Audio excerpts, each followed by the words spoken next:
plan to do with your one and precious life? Beyond distant voyages and the dreams of science is the difficult journey we all must make through inner space, finding our greater selves, our place in some larger context of meaning.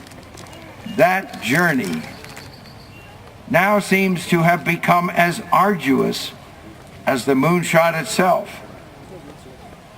An enormous transformation has occurred in the last half-century. The world has become faster, louder, and less patient. There's an obsession with speed, a loss of silence, of privacy, and a sense of overload.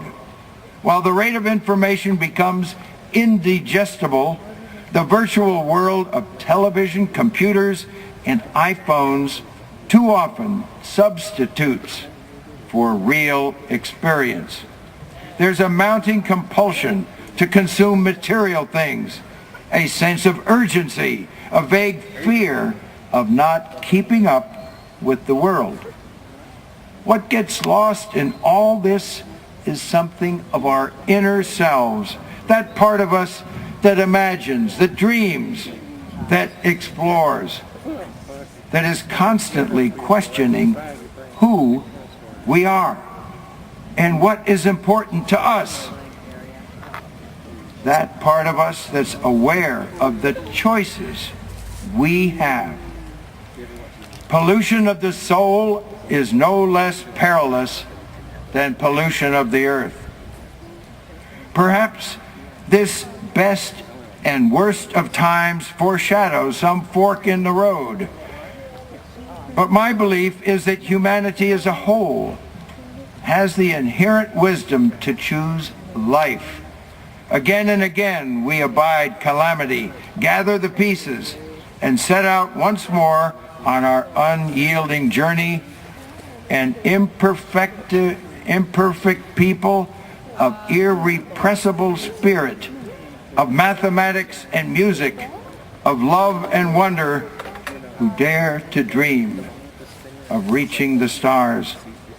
Come, my friends, cried Tennyson's Ulysses, it's not too late to seek a newer world, to sail beyond the sunset and the baths of all the western stars, like Ulysses and Columbus, or pioneers on the vast prairie, or the voyages of Apollo.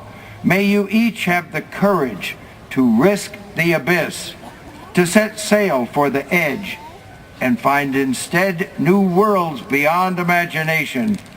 As explorers in mind and spirit, may you sail, as the poet said, out beyond a billion suns, across the vast sea of the soul in search of the ineffable center.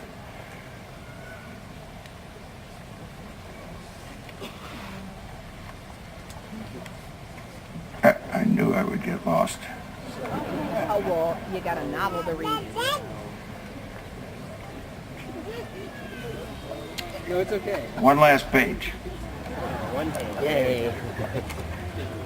Out beyond a billion stars, across the vast sea of the soul in search of the ineffable center, the mirror lake in the soft green meadow.